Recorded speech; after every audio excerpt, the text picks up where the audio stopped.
காலம் புது நூற்றாண்டு 1001. இடம் தஞ்சாவூர். ராஜராஜ சோழன் ஆட்சி பண்ணிட்டு இருக்காரு. ராஜராஜ சோழனோட பிறந்த நாள் ஐப்பசி சதய நாள் அன்னைக்கு அவரை படுகொலை பண்ற ஒரு சதி திட்டம் நடக்குது. ரொம்ப சுவாரஸ்யமா இருக்குல்ல கேட்க. பொன்னியின் செல்வன் புடிச்ச எல்லாரும் கேட்க வேண்டிய ஒரு வரலாற்று புதினத்தோட சின்ன ஒரு துளியை தான் இப்ப நீங்க கேட்டீங்க. திரு கோகுல் சேஷாத்ரி அவர்கள் எழுதிக்கிட்டு இருக்கிற ராஜகேசரி வரலாற்று புதின நெடுந்தொடர் தான் இது. இந்த ராஜகேசரி நெடுந்தொடர்ல 9வது புத்தகம் இப்போ வெளிவந்திருக்கு. ராஜகேசரி, சேரர்கோட்டை 2 பாகங்கள், உதயபானு, கார்மேகம், பனித்திரை, தீம்புனல், வார்கடல், மாமழை, எவ்வளவு அழகழகா பேருல, அதுல கான்மலர். இந்த எல்லா புத்தகங்களையுமே ஒலி வடிவமா பண்ணக்கூடிய வாய்ப்பு எனக்கு கிடைச்சது. கிட்டத்தட்ட 2020 இருந்து இந்த நெடுந்தொடர் கதாபாத்திரங்களோட நான் பயணிச்சுக்கிட்டே வரேன்.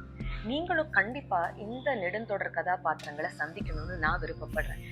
இந்த வரலாற்று நெடுந்தொடர்ல பல சிறப்பம்சங்கள் இருந்தாலும் 2-3 நான் பேசுறேன். முதல் விஷயம், 10ஆம் நூற்றாண்டு அரசியல், சேரர்கள், சோழர்கள், பாண்டியர்கள், இந்த மும்முனை அரசியலை ரொம்ப அழகா சித்தரிச்சிருக்காரு எழுத்தாளர் அவர்கள்.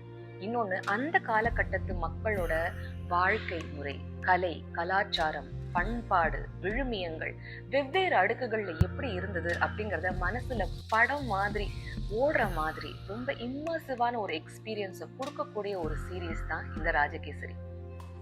எனக்கு ரொம்ப பிடிச்ச ஒரு விஷயம் இந்த சீரீஸ்ல என்ன அப்படின்னா, எந்த ஒரு வரலாற்று புதினத்தை எடுத்துக்கிட்டாலும் சோழர்கள் ஹீரோனா பாண்டியர்கள் வில்லன்ஸ், பாண்டியர்கள் ஹீரோனா சேரர்கள் வில்லன்ஸ், இப்படித்தானே இருக்கும். ஆனா இந்த புக்ல ஒரு ஈவெண்ட் எடுத்துக்கிட்டோம்னா அதுல பாண்டியர்களோட பெர்ஸ்பெக்டிவ் என்ன, சோழர்களோட பெர்ஸ்பெக்டிவ் என்ன அப்படிங்கறத ரெண்டையுமே ஒரு வாசகரா நம்மளால உணர முடியும்.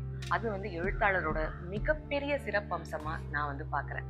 உங்க சர்க்கிள்ல பொன்னியின் செல்வன் ஃபேன் யார் இருந்தாலும் அவங்களுக்கு இந்த ரீல் அனுப்பி அவங்களோட சேர்ந்து நீங்களும் இந்த ராஜகேசரி சீரீஸை கேட்க ஆரம்பிங்க.